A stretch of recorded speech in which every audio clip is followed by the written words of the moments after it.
there! It's that beautiful time again for another podcast episode of the CSC, or the Cromwell Sports Chronicles. Man, I appreciate you joining us. We're excited to have you, and I really appreciate you making us a part of your day. I am so excited because one of the reasons I wanted to do this podcast was to really branch out to all different kind of sports. And today I think we have nailed the mark because I have on today one of the most exciting guests that you, our listeners, should be excited about. But let me just pause right there and remind, if this is your first time you've ever listened to the Cromwell Sports Chronicles, why we do this show is we want to remind ourselves and everybody out there of why sports is so awesome. And we express that through stories. And that's what we're going to try to do today, is talk to one of my favorite people. He's not only my neighbor, but he is just one of the most amazing people that I've ever met, and want to introduce you to Mr. Brandon Benyon. Brandon, welcome to the show. How you doing? I'm doing great, Lane. How are you? Oh, better than I deserve, in the words of Dave Ramsey. Better than I deserve. So, no, we appreciate you having being on the show, Brandon. Thank you so much. We've actually, in the last couple of, I appreciate it. We've had on a basketball guy. We've had on a football and basketball guy. The next couple of weeks, I think we'll have some cross-country stories, some marathons, running stories. But today, we're going to talk cycling. And Brandon is big into cycling.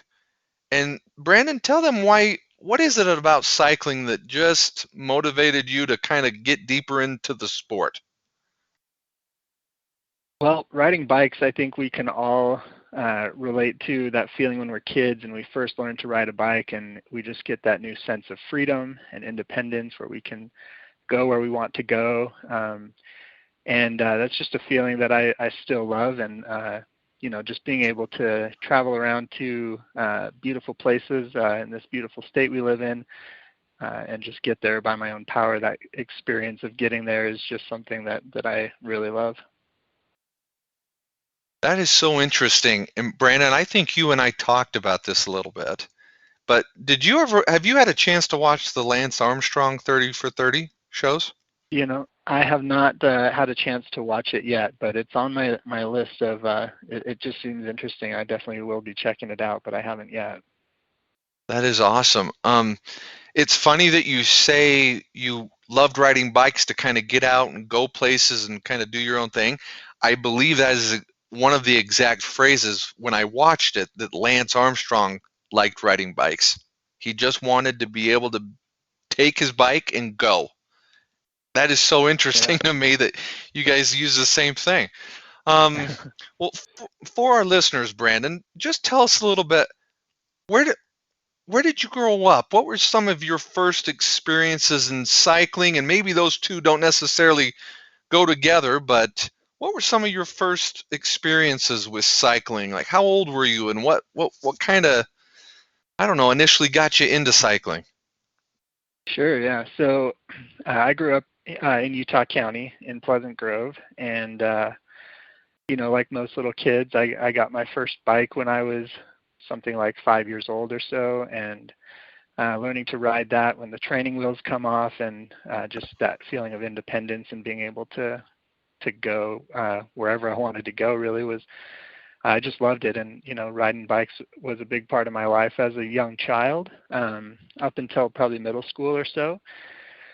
And then I kind of stopped riding bikes for a long time. I got more into skateboarding, and then I got a car, and bikes weren't really a big part of my life for quite a while.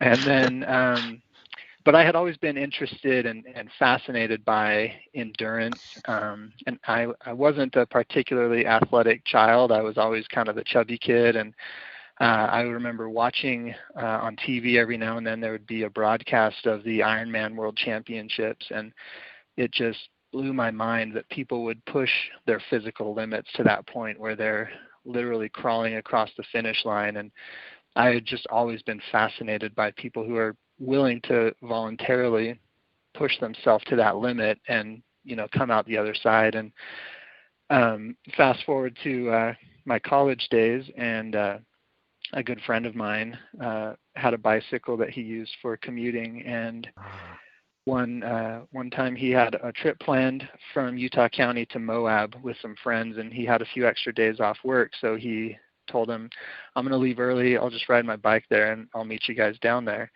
And it just blew my mind that he could just up and go on his bike, 300 miles away or so, and ride to Moab. And that just kind of clicked in my mind, and I was just obsessed at that point, and I had to get a bike. And so I got a bike and used that for commuting a little bit in college, and then it just took off from there.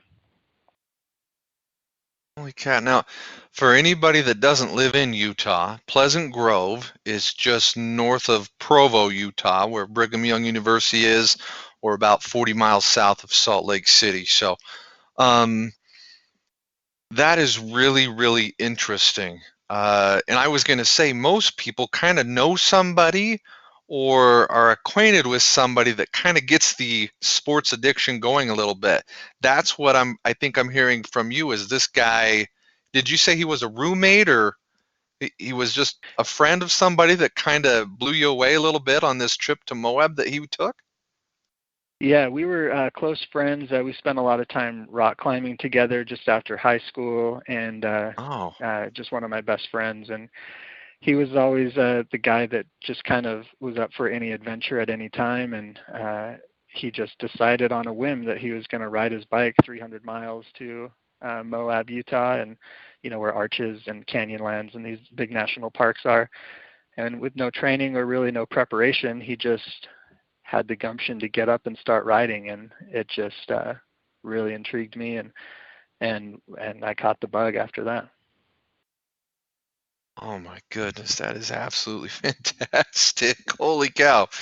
Well, one thing I've always just been fascinated by is, and I guess just recently, as I've kind of been more aware, is how much biking stuff costs.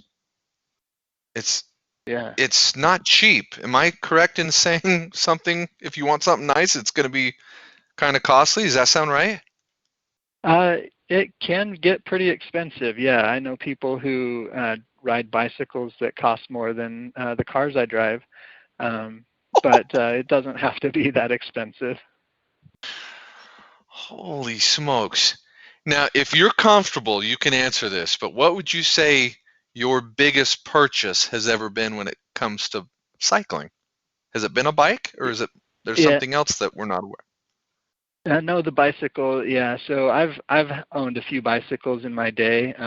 They started out. My first bike that I got as an adult in college was, from Target, and it cost maybe $150, and I rode that thing quite a while, and then I realized that this was a hobby that I really enjoyed, and so then my next bike, a little bit of an upgrade, it cost $700, and my wife was, pretty apprehensive, I guess, about spending $700 on a bicycle. And then I had that on the roof of the minivan when I drove into the garage and damaged that bike, and so I had to get a new one, of course. And so I upgraded. No, hold on, Brandon, hold on. Yeah. You got to take us through that experience. You got to take us through that experience. You got the bike on top of the car, and what? Yes. Well, they always say that the roof rack, it's a matter of when, not if, you're going to forget that it's on the roof. So I had been out riding earlier that day, and then met the family at my in-laws, where my wife was with the family. And so we, at the end of the day, put the bike on the roof rack, and we're driving home, and I just completely forgot that it was there. And we start pulling into the garage, and then I hear it crunching, and got out and the rack was damaged, the bike fork was all bent, and yeah, that was an expensive mistake. Oh. Is this why they started inventing the rear rack for these kind of Maybe. causes, or it just was more of a natural thing as opposed to accidents? Yeah, I don't know which type of rack came first, but yeah, definitely. I don't have a roof rack anymore. I'll put it that way. Yeah, I'll bet you don't. Well, in switching gears just a little bit, Brandon, I remember, and again, this is probably 15, 20 years ago. I remember getting a Lance Armstrong book. And I was reading through the book, and one of the things that probably shocked or amazed me the most is when he talked about how he would be out riding in Texas where he grew up and how many accidents he had because of drivers. Have you ever experienced injuries when it comes to riding? No, nothing serious. Okay, good. Yeah, and I consider myself very lucky about that. I do know people who have been hit by cars multiple times, and this can be kind of a controversial subject where riders and drivers get very upset with each other. But I think ultimately it comes down to respect for each other, and also whether or not I am right in the way that I ride my bike according to the laws. I'd rather be alive than right. So I tend to be a little bit more conservative than some of the people I've ridden with in terms of how I interact with traffic, and safety is definitely the most important thing to me. I definitely want to come home from every bike ride I go out on. So yeah. Wow, that is absolutely. Now, just for our young listeners, Brandon, when you're riding a bike, should you be riding with traffic or against traffic on a bike? You should be riding with traffic. If you're in the road, you should Okay. always be riding the direction of traffic. All right, kids, biking 101, ride with traffic, please. That is Uncle Brandon's right right way to do it. So, Yeah. With um, traffic, and always to the right side, the furthest to the right of the lane of direction that you are riding in. here's a guy that knows. And just for you folks who are listeners, I do want to say just one thing. I don't know if you remember this, Brandon. This is a story I remember. We were coming home in a car together, and you saw a biker that was, I don't remember if it was a flat tire or something, but you mentioned a code or something to that effect, where you kind of watch out for each other. Do you remember that at all? Yeah, it's just kind of I try to stick together with other riders out on the road, and whenever I see somebody who's come up on any kind of trouble, whether I'm driving or on the bike myself, if I'm on the bike, I always slow down and ask if they have the equipment that they need to change a flat tire or fix a mechanical issue, or if they need any other kind of help, just to try to watch out for each other. And of course, as a driver, just trying to give room and space to whatever is going on with the rider. Okay, so that actually leads into another question that I have. When I see bike riders out there, they're in skin-tight uniforms, and maybe I'm just not looking in the right place, but I always wonder, they never seem to be carrying anything.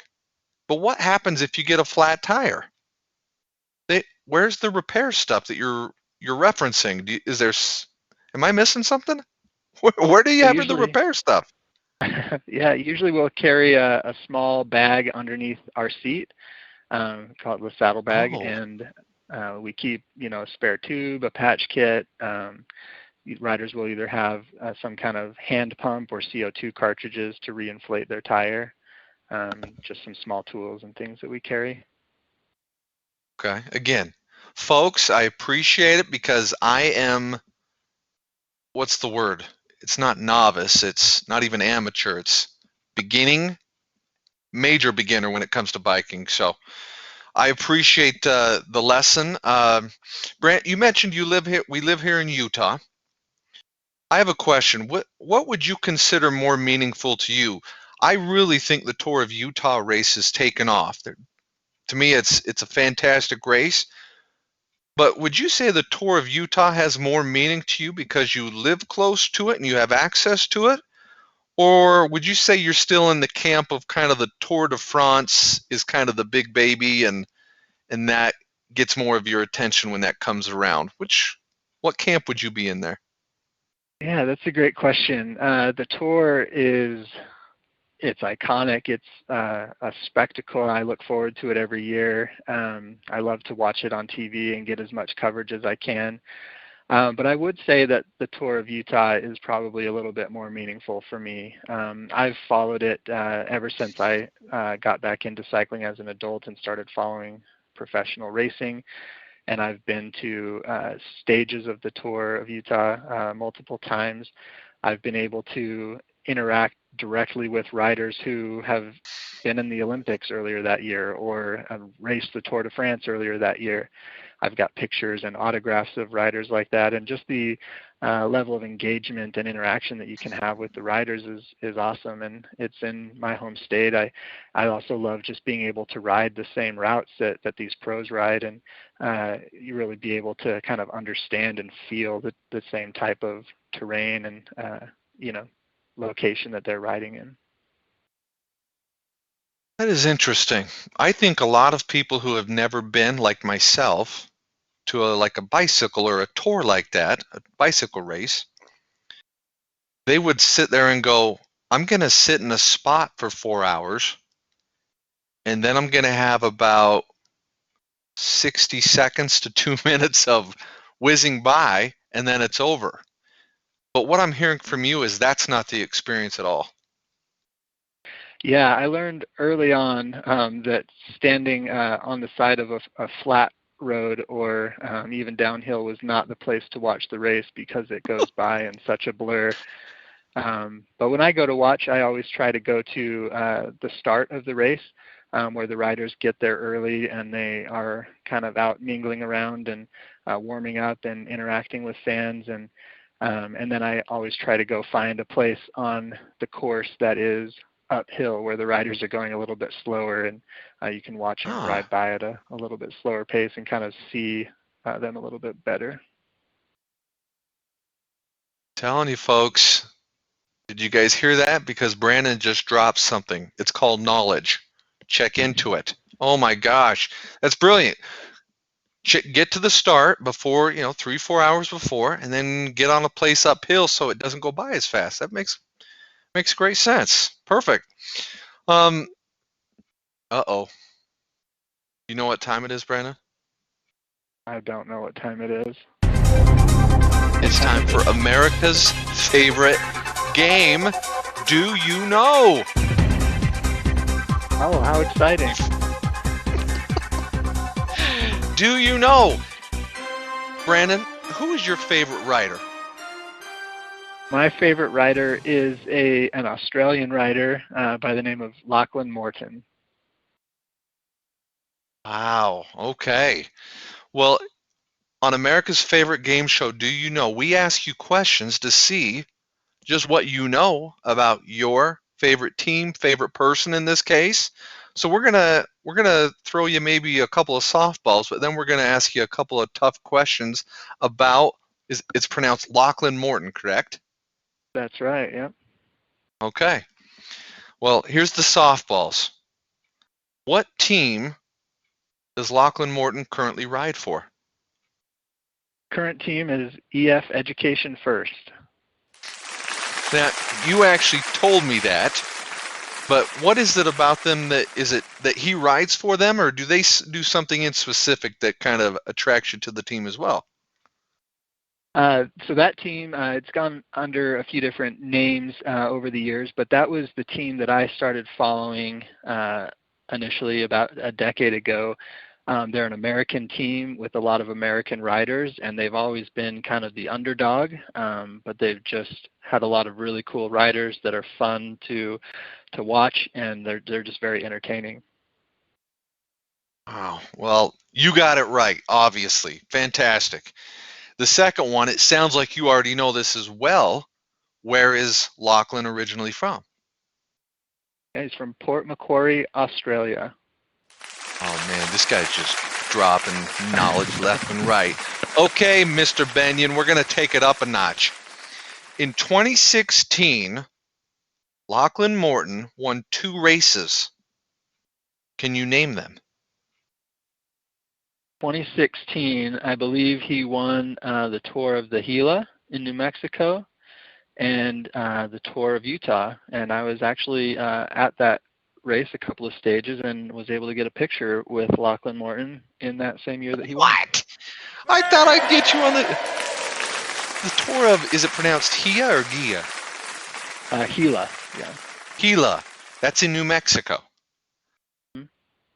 I thought I was going to get you on that. Okay. So I have talked to some of the producers at the show here, some of upper management.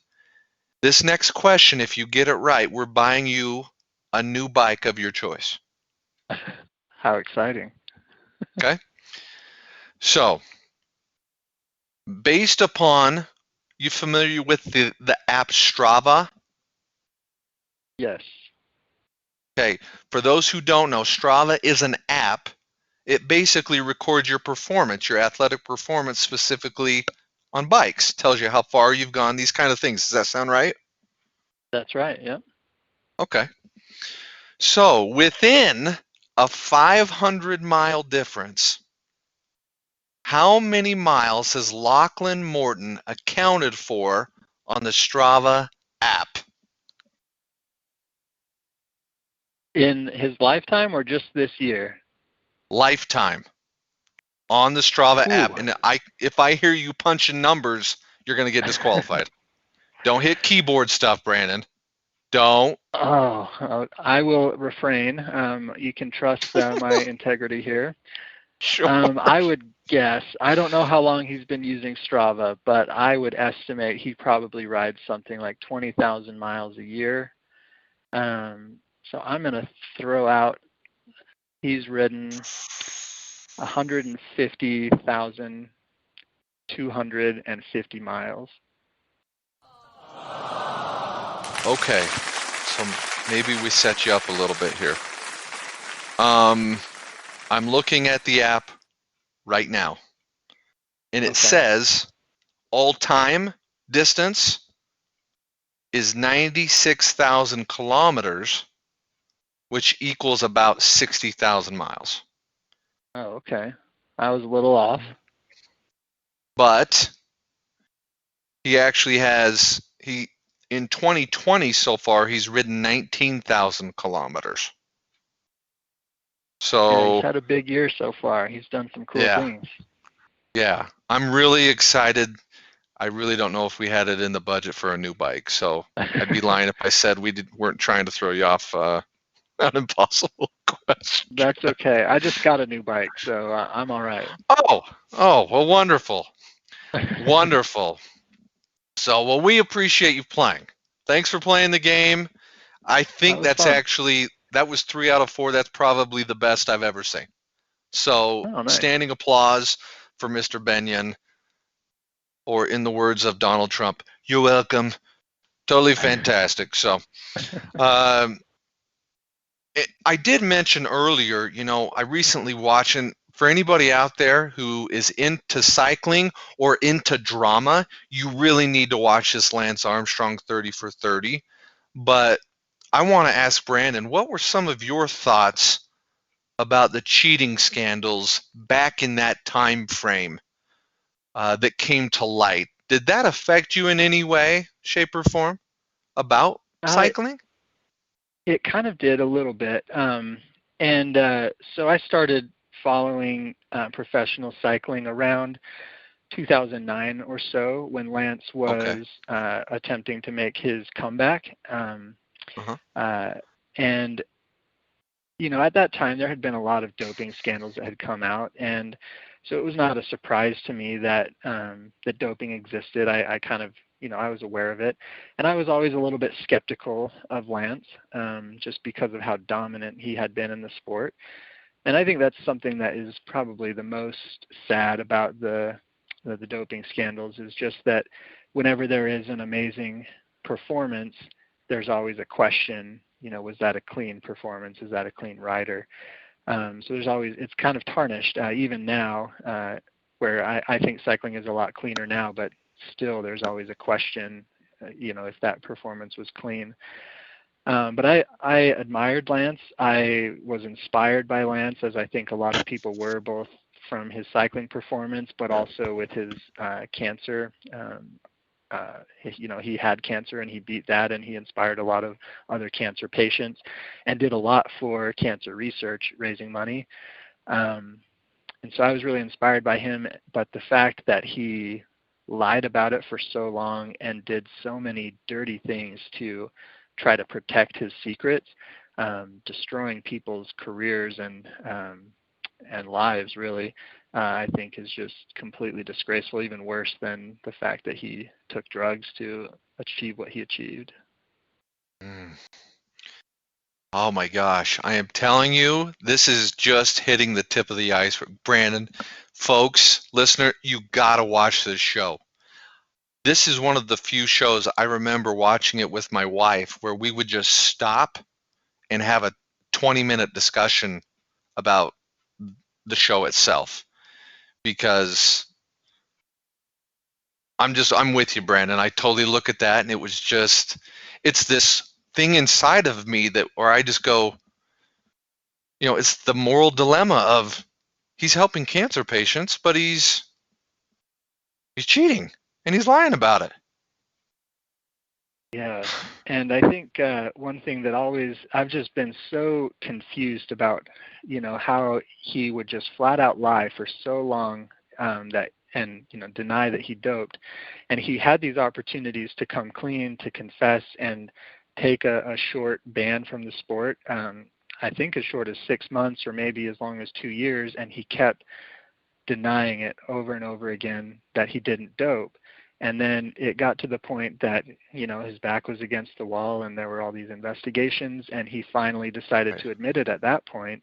But by then it was too late and he received a lifetime ban. And I just don't know why he didn't take an opportunity earlier to come clean, and he still could have been able to compete. But regardless of, what he did, I think he still is, he's very interesting, to say the least, to follow what he did in the sport and what he's done after. He's got a lot of great insights into the sport, and he's got a pretty well-known podcast now that is interesting as well. And but yeah, it's very sad, what happened in the sport because of what he did and others before him.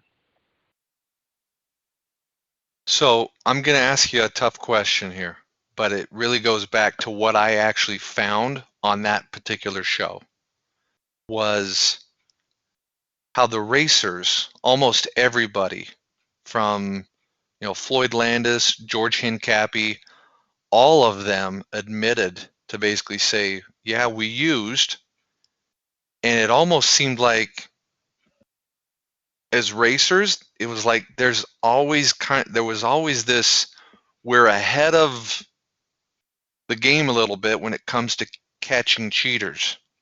So my question is do you think there's still cheating, Brandon? Is there still cheating in, I guess I should say, not cycling itself, but professional racing type of cycling? I think that sadly there probably is. I don't think that it's as rampant as it was before, and I think that there has been a lot of advancement in detection and things that are making it harder for people to get away with it. But like you said, we're always kind of trying to play catch up and catch people that are doing new things. And so because we're always, the detections are always trying to adapt and figure out how to catch the new ways of doping, I think we're always going to kind of be behind the 8 ball, if you will, and there will probably always be some form of cheating, I would expect. Man. Well, we hope for a better society, and hopefully things can get better. And I want to end on a real good note. Just a last maybe story, maybe along with a follow-up question. You told me recently about an experience on July 4th.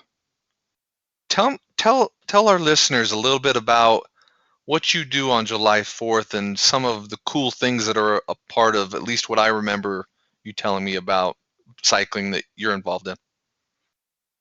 Yeah, so every 4th of July, there is a local club that gathers together to ride around Utah Lake here in Utah County, which is a pretty big lake. And the perimeter of the lake, if you ride around it, the route is roughly 100 miles. Wow. So on the 4th of July, Independence Day, we get up early at 4 o'clock in the morning to ride around this lake. It takes about between 5 and 6 hours, and we start that early to get ahead of traffic, to beat the heat, and also just to get the ride over with early so we can spend the day with our families. You get up at 4 o'clock on July 4th, Brandon.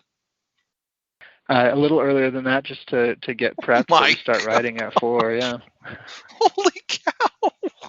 Okay, I'm thinking of dogs, burgers, fireworks. You're up at 3:30, ready to go for a 100-mile ride. Is that what I'm hearing? You got to earn those dogs and burgers, Lane. I thought that was just a ride as an American. You tell me I got to work for it? Come on. I can't get these love handles to stay there if I'm out riding. Good for you. That's great. So you guys get up, you take off 4 o'clock, and you're going around, you said 100-mile around the Utah Lake here in Utah County. That's right. Yeah, we a lot of people get kind of decked out in American flag apparel. The stars and stripes on their jerseys or their socks and things like that. And at sunrise, we typically stop and gather and sing a patriotic song, or maybe the Star Spangled Banner as the sun is rising. And yeah, it's kind of a fun experience. It is really cool. How many riders would you say average over the last couple of years? Oh, probably somewhere around 50 to 60 riders altogether, I would estimate. No kidding. And if somebody wanted to be a part of that, how would they get invited to do that? Yeah, anybody is welcome to attend. There's 2 local clubs that kind of organize the ride every year. One club, it's called the Utah Velo Club, based in American Fork, and another club called Velo Love, which is based out of Highland, I believe. But they just organize the ride for anyone.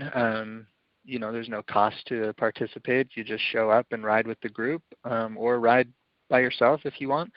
There's no entrance fees or anything. It's fully self-supported, but we stop whenever needed to fill up water bottles or eat snacks and things like that. But yeah, it's welcome. Anybody's welcome. That's great. Is there a Facebook page or anything? Could they look that up, or how would they get a hold of somebody if that's what they wanted to do? Yeah, there is a website, utahveloclub.com, I believe, and a Facebook Fantastic. group also, Utah Velo Club, and Velo Love, VELOLOVE, is also a Facebook group that you can get information about. That's great. Well, as we wrap up the show, I always like to pass on to next generation, Brandon. What advice would you give anybody young or old who has thought about it, maybe wanted to do it, but maybe just hasn't the courage? What would you say is the best thing for them to do to get into cycling? Yeah, a few pieces of advice I would give. Number one, the best bike to ride is the one that you have. So don't be intimidated or think that your bike isn't good enough or something like that. The bike that you have is good enough to get started. Like I said, my first bike was from Target and cost maybe $150. And I loved that bike and it worked really well for me. And just don't be afraid to get started. I think cycling can be a little bit of an intimidating sport. There are certain people in the community that can be a little bit elitist, I guess you would say, or maybe think they're a little better than other people based on the bike that they're riding or how fast they go. But overall, it's a welcoming community, and I just love seeing people out on bikes no matter what type it is. So yeah, just get out and ride. And the last piece of advice I would say is make sure you get some padded bike shorts, because that makes things a lot more comfortable. I can only imagine. So, well, folks, you heard it here first. He's one of the best, and definitely somebody that I look up to. Anybody that can ride a bike 100 miles on the 4th of July is somebody that we should all look up to. So, Brandon, thanks for being on the show. We really, really appreciate it. It's been a pleasure, Lane. I always look forward to chatting with you. Thanks for having me on. Oh, no problem. And just a reminder, folks, please remember, if it comes to anything, take care of your family, remember your community, love your country, and catch your dreams, because you can do it and you will do it, because that's what we're all about here in America, is living our dreams. Again, we have the best guests, so tune in and continue to catch your dreams. So everybody have a good one, and you take care. You gotta catch your dream and shackle it to your heart. Oh yeah. We got a dream, we're gonna chase it and catch it by the tail. Throw it into a cage and make it our own. Yeah, yeah. Just got one shot, we're gonna take it.